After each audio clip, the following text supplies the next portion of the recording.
Welcome back to Teal House Farm. Today we're going to try something new together. A long time ago, well not that long ago, but several months ago, a viewer sent me Pullman Loaf pans. Whoops. And I've not had a chance to try them yet because I was trying to kind of get my regular sourdough loaf perfect, and now I'm really good at that. So we're going to attempt these today. And I have a sandwich bread recipe that'll use the larger one. So we're going to try what is supposedly the simplest sandwich bread recipe for a Pullman loaf pan. We'll kind of learn together.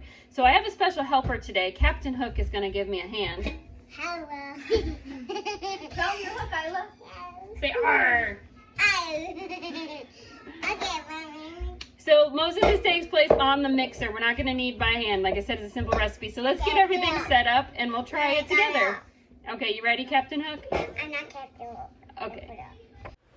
First, we're going to get the dough hook on our mixer, and then we're going to start by prepping the yeast. So we're doing 3/4 cups of warm water, so that's 110 degrees Fahrenheit. We're going to do 2 eggs and 2 tablespoons of sugar, and then 1 1/4 teaspoon of instant dry yeast. And we're going to mix these and then let them sit 5 minutes. While that's going on, I'm prepping the flour. That's 3 cups of bread flour and 1 1/4 teaspoons of salt. After 5 minutes, we add that flour to our mixer and then we mix. And we're gonna let this go for 7 minutes. And at the end of 7 minutes, it looks like that. We'll turn the mixer off for just a sec. We're going to add 3 tablespoons of room temperature butter. And then we're gonna let the mixer go for another 8 minutes.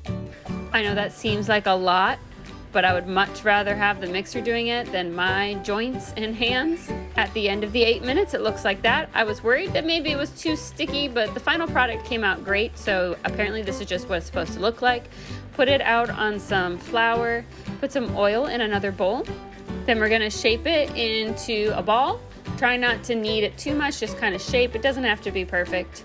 And into the oiled bowl it goes. This just helps prevent it from sticking to the sides of the bowl.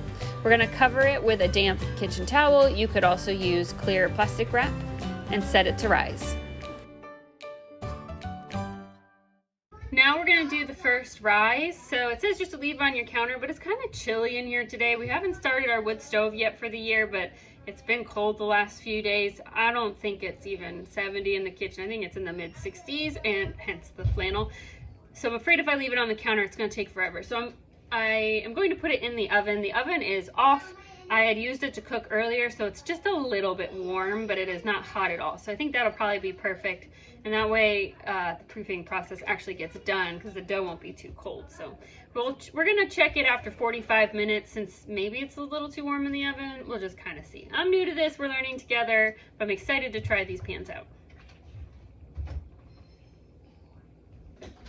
Okay, so sorry about all the dishes. We had dinner while it was rising, but now we're gonna go ahead and get it ready to put it in our Pullman loaf pan. Sorry, baby's in her bouncer. I've got a plate here. It's got some just some flour on it, that's what I mean to say. And our dough about doubled in size. It took exactly an hour. There it is. Larger. I'm waiting for my helper to come help me, but she's really busy bouncing on the trampoline, so I think we're just... Oh, is she here?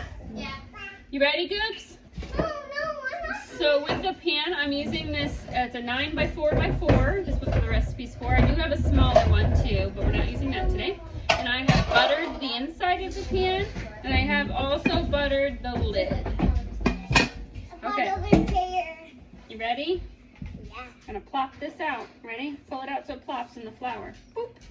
Okay, so now we're going to roll it a little bit. No, me. Oh, don't press down, just roll. Okay, good job. Oh, good job. Okay, it needs to be, oh, no, wait. It needs to be the same size as our pan. Okay. Don't press down. Don't press down, okay? Because we're going to squish it too.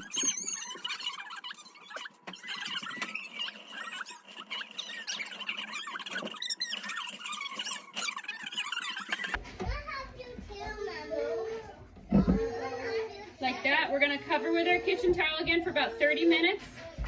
And then we will come back and we'll put our lid on for the last 15 or 20 minutes of the rise, and then it should be ready to bake.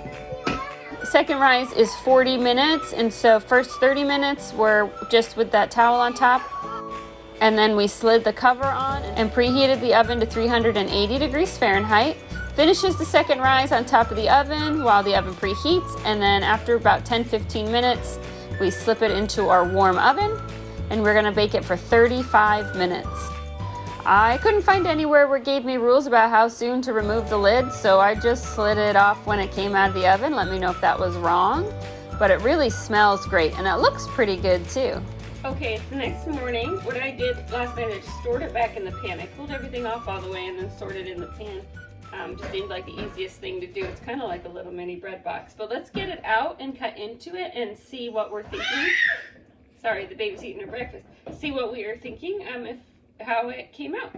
So what I did to make sure it was done, I did 35 minutes in the oven, and then I used a thermometer and stuck it in there because the instructions said it has to between 160 and 180 internal temperature to be done, and it was reaching 180, so I assumed we're good. Obviously it's the first time I've made this bread, so I feel kind of unsure about the cooking time, but kind of tried to follow the instructions and check the internal temperature, so we should be good. Okay, I did 2 slices. It was actually pretty easy to slice. Unfortunately, I thought I was recording the slicing if you wanted to see me slice, but it was not recording, so now you get to see I'm already sliced. But it's sliced really easily. Here, I'll do one more. It's very easy to slice. It doesn't crumble at all. It's pretty firm bread. One thing I will say, the crumb is maybe a little thick. We'll see how the taste is. Let's go ahead and make some breakfast. We're just gonna fry some eggs with still runny yolks and put it on top of this, and then maybe a little hot sauce, or a real simple breakfast, and we'll see what we think about the texture and the flavor. Okay, I changed my mind. I'm at a sandwich. So we used some spinach, the last of the tomatoes that we pulled out of the garden, egg and some cheese. Let's slice it, see how it looks. I will say it slices very nicely. It's a nice looking sandwich.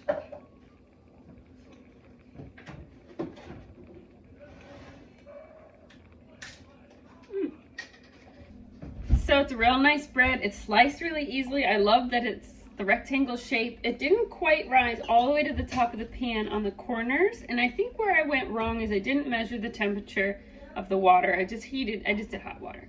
And so I think if I do it again, I'll actually measure the temperature of the water, because I think it was a little bit too cold, which will affect obviously the yeast and the rise. So I think if I just change that one step, this will probably be perfect. So I'm definitely gonna make this again. Thank you to the viewer who sent us these pans several months ago. And hadn't had a chance to try them, but I think I'm going to be using them a lot because it's really nice to be able to make the sandwich bread at home that actually slices really easily and is a nice size, because bread that like comes out of the bread machine is just really big and the slices are too big for sandwiches. Thanks so much for watching, and we'll see you all again really soon.